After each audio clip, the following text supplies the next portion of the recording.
Shalom, giving all praises, honor, and glory unto Yahweh, Bahashem Yahweh Shai, Bahashem Rakah Kwadash. Double honors unto the elders and apostles of Great Millstone that rule well. Shalom to the 144,000 elect men of the nation of Israel, the 12,000 from each of the 12 tribes, making that 144,000. That's what we do these lessons primarily for. And also shalom to all of you sincere listeners who would represent the 1/3 of believers who will also be delivered in the last days. This is the Brother Caleb from the GMS England London Forecasters Camp, back with another lesson to help edify the Lord's elect. I like to start my lessons by saying that we are the real Hebrew Israelites, and the real Israelites are you so-called Negroes, Latinos, Hispanics, Native Americans, West Indians, and West Africans predominantly. However, you will find Israelites that do look like the other nations, because we as a people have been scattered amongst all nations through our various captivities. But if your seed line by your forefathers goes back to the man in the Bible that was named Israel, then you too are an Israelite, no matter what you may look like, because Numbers 1 and the 18th verse tells you that your nationality is determined by the lineage of your forefathers. So I wanted to do a lesson because today, as many of you should know, is the Day of Atonement. And I really should have tried to get this lesson up prior to the Day of Atonement, but it slipped my mind. But it came back to my mind, came back to my remembrance as I woke up this morning.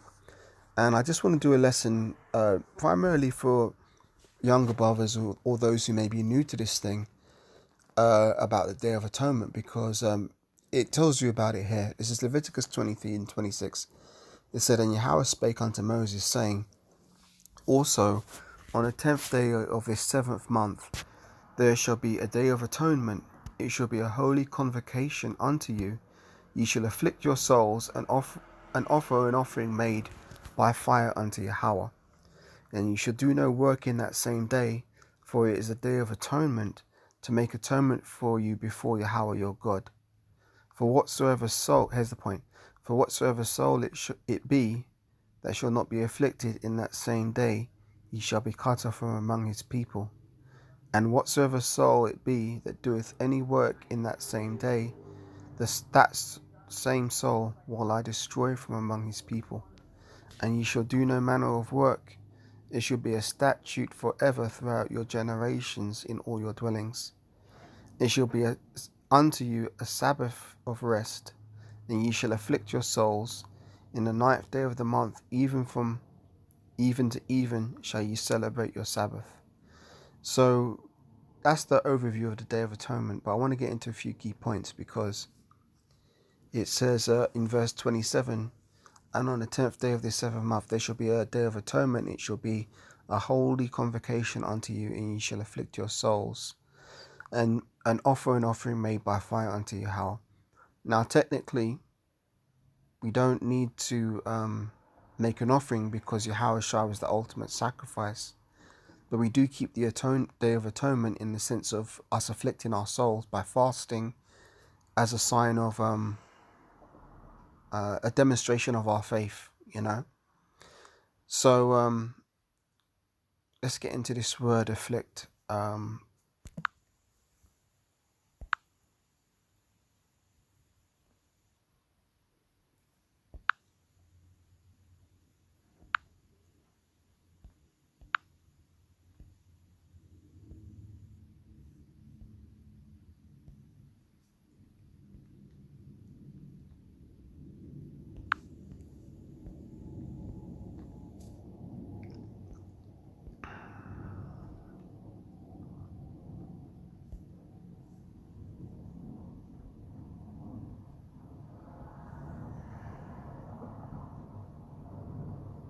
First, let's go into the word atonement.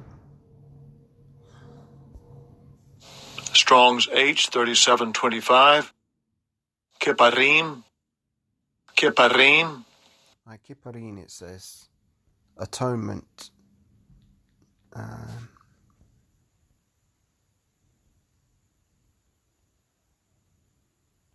It just says atonement. It doesn't go into any deeper meaning, so I guess I'll have to get that in the common dictionary. Let's get that now.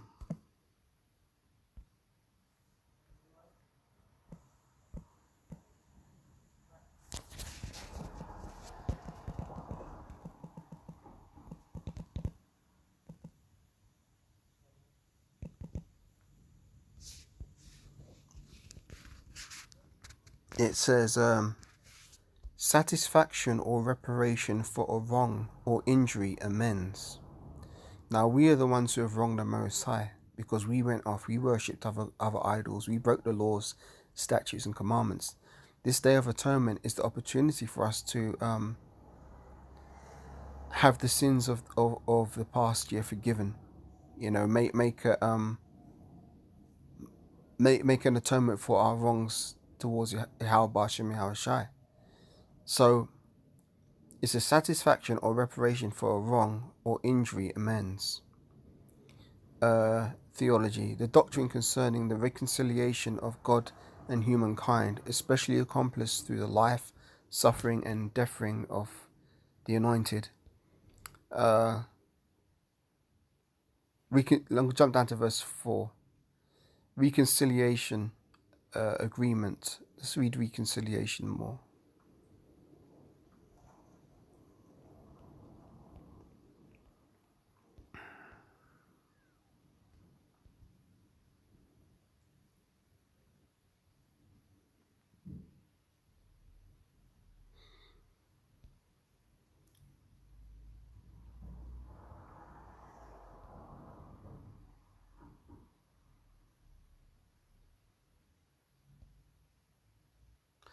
Yeah, that's just reading reconciliation. The act of coming to an understanding and putting an end to hostility, as when former enemies agree to an amicable truce.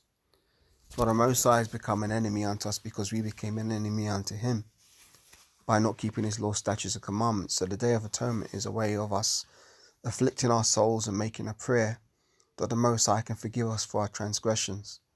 Now, the thing about this is that we can pray for forgiveness for the transgressions which you've done in this lifetime, but you don't know how many lifetimes and what manner of madness you did in those lifetimes that you lived past.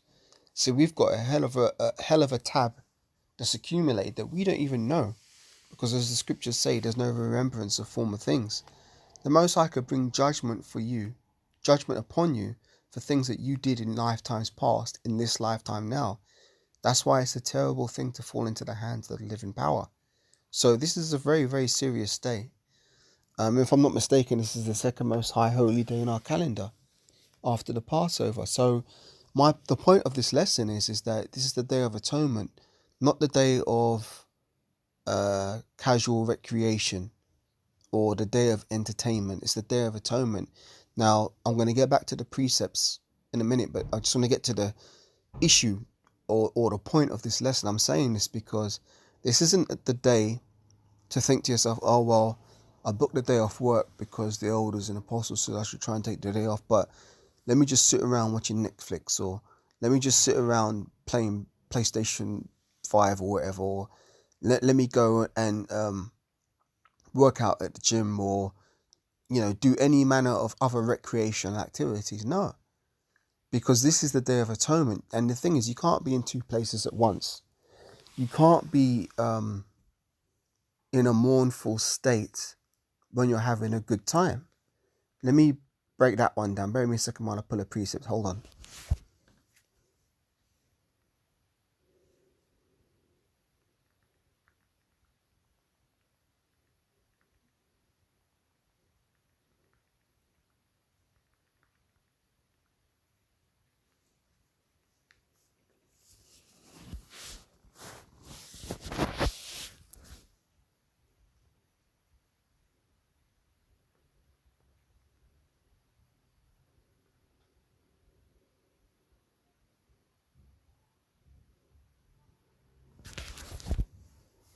Bear with me, I'm just looking for a precept here. Slakia.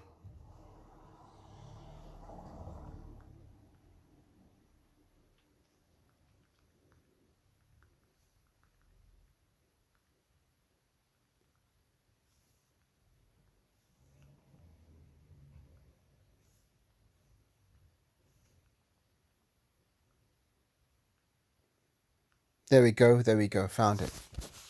This is Sirach 11 and verse 25. Slakia for the delay, I had to find that precept. Where are we at? Sirach 11 and... stay here. No, I'll use this one. Sirach 11 and 25. We'll come back to Leviticus 23.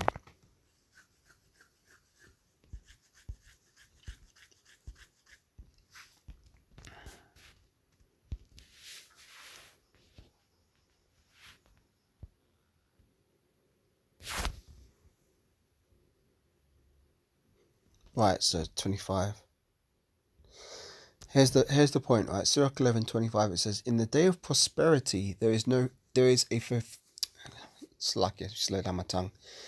In the day of prosperity, there is a forgetfulness of affliction, and in the day of affliction, there is no more remembrance of prosperity."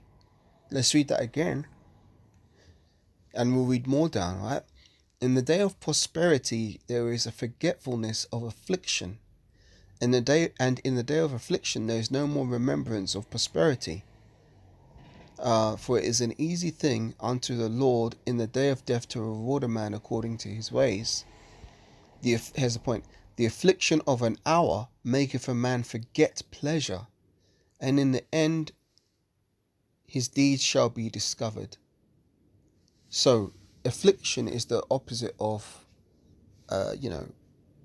mirth, prosperity. So you can't be in two places at once. So, before I go any further, let's go back to what I was reading in here. We're going to go into the word affliction. It says, "And ye shall afflict your souls."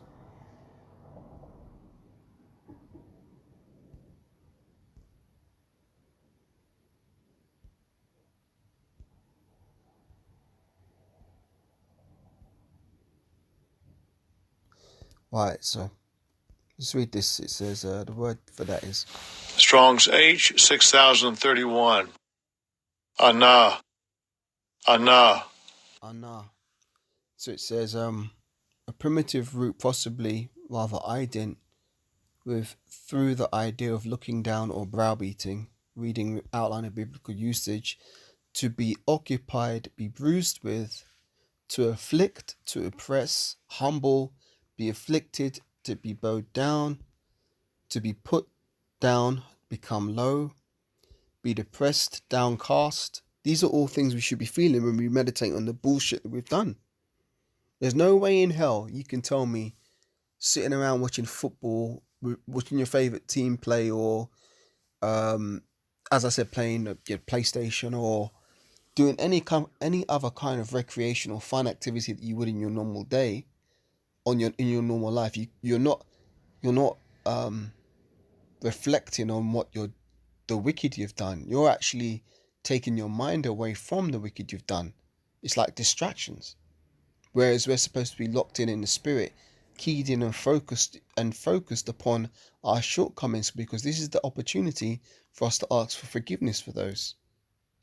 So it says to stoop, to humble oneself, bow down, to be afflicted, be humbled, to humble, mishandle, afflict, to humble, be humiliated, to afflict. Now here's the key one, to humble, weaken oneself. Well, how does one weaken oneself? Well, by fasting. When you fast, you weaken your physical body. You become weaker, You've not got, energy. You're thirsty. You're weakening your flesh. And by weakening your flesh, you become more spiritual. So that's the thing. It's not just about what you consume with your mouth in this life, man. Because consumption can happen through your senses. You can consume with your eyes, you can consume with your ears, you can consume with your nose, or you can consume with your mouth, you can consume with your mind, so it's like a case of when you're fasting, particularly in this case, you don't want to be consuming entertainment, because entertainment's going to make you not feel, it's going to take your mind away from meditating on the dark side of your character, the side which not many people will want to look at, but the side that which needs to be examined, because we're more inclined to do wickedness in this flesh more frequently than we are inclined to do righteousness. That's just the nature of sin. We're in these sinful bodies, man. Our spirits want to do right, but oftentimes the flesh is at war against the spirit, which is why it's so important to fast and pray on a regular basis, because the more you do that, the more you're diminishing the lusts of the flesh and you're becoming more spiritual. So, reading more, it says to be afflicted, to be humbled, reiterating them same points.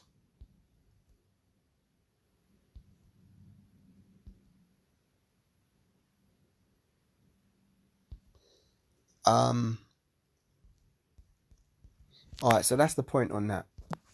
So let's go back to read this again. Sirach 11 and 25. In a day of prosperity there is a forgetfulness of affliction, and in a day of affliction there is no more remembrance of prosperity. That's right. When you're going through hell, you forget the good times. The good times seem like a million years away from what you're going through when you're really catching some adverse hell. So, jumping down to 27. The affliction of an hour maketh a man to forget pleasure, and the end of his deeds shall be discovered. So yeah, man, if you're sitting around enjoying a day of recreation, then you're not really properly understanding what the Day of Atonement is meant to be for. Now, I want to go into another word here.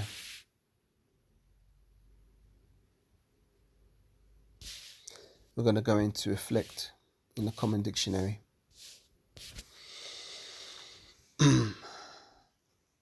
It says to distress with mental or bodily pain, trouble or greatly or grievously. Now, you are putting yourself through mental pain and bodily pain because mentally you've got to discipline yourself. For example, yesterday I was in a restaurant waiting for the Day of Atonement to come in at sunset. I'd already got there in good time to eat my meal before the sun set, so I don't have to rush the food and shit. But I was just sitting there in the restaurant afterwards after I'd finished the meal, but I'd finished the meal, but I had a drink on the table, and I was just using my phone, looking out the window and shit, waiting for the sun to go down. The sun went down. Day of Atonement started. I felt completely satisfied in terms of how much I'd eaten and drinking prior. But guess what? As soon as that sun went down, all of a sudden, my hand's reaching out to pick up the bottle to drink the drink. And I was like, what the fuck am I doing, man? And I had to check myself. I didn't drink it, but the temptation jumped on me as soon as the sun went down to reach out and drink something. Likewise, when I get home, go in the kitchen, you see something, oh, there's a pack of crisps, let me pick it up.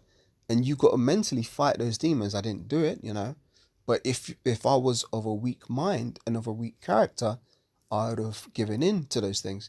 Now, it's funny because I fast regularly when I can, and them spirits don't usually jump on me in such a sudden manner like that. Usually it's pretty cool. I just get on with it and it's fine. But why is it all of a sudden on this particular high holy day, now even more demons want to jump on you to make you feel thirsty or make you see a pack of crisps and want to pick it up or something? This is why you got to afflict your mind and discipline your mind, because if you entertain those thoughts, you end up doing the lusts of those thoughts, which is the lust of the flesh, which is what we're supposed to be warring against, because we're trying to become more spiritual on this particular high holy day to ask for forgiveness and repentance for our sins. So that's the meaning of the word afflict. And I want to go into the thesaurus and look up some antonyms, which will be opposing words. Antonyms here. Here you go, see? Opposite of afflict would be aid, delight, help, make happy, please, relieve, soothe, be happy, support, comfort, solace, stay away from, take care of. But the real ones there are, to focus on are aid, delight, make happy, be happy, comfort, relieve, soothe. Those are the opposite of being afflicted. And all those things will come upon you when you engage in recreational activity, rather than engage in afflicting your souls and making an atonement. Now let's look up the word recreational.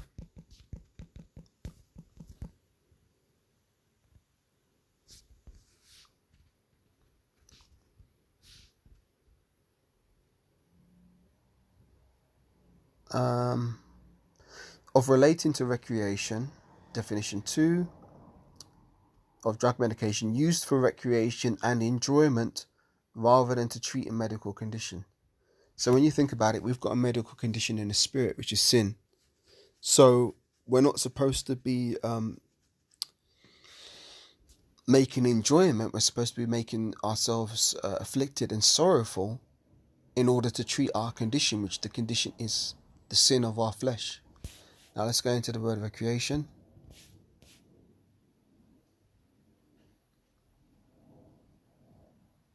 That's interesting. No results found for recreation. Fair enough.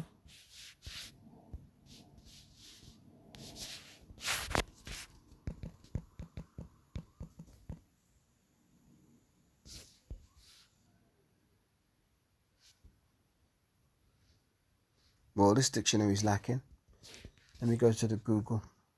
Nah, don't bother. We know what recreation means because I just went to recreational.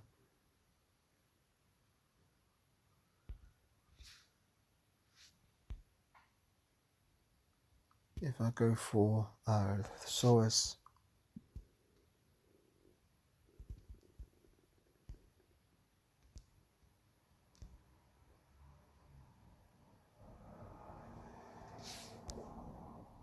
yeah.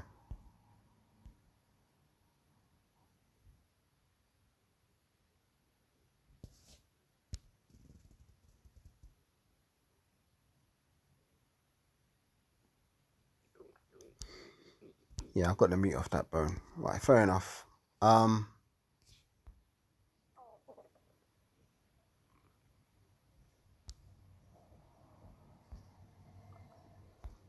Yeah, that's the point, man. The scriptures broke it down sufficiently enough.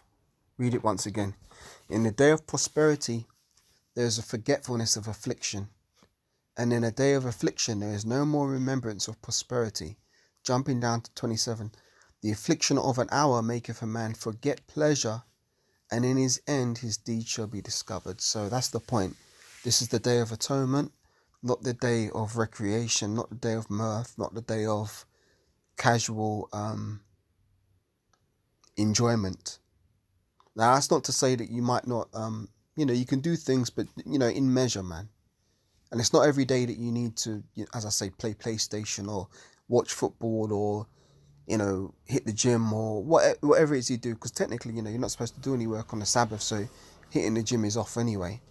But you know what I mean? It's like, use this day for what it's intended for and make the most of it, because this is a very high holy day. And, take it seriously. That's the point. So with that, giving all praises once again unto Yahweh, Bahashem Yahweh Shai, Bahashem Rakah Kodash. Double honors unto the elders and apostles of Great Millstone that rule well. Sincere shalom to the 144,000 men, the elect of the nation of Israel. And I'm out for this lesson. I'll catch you on the next Lord willing. Shalom for now.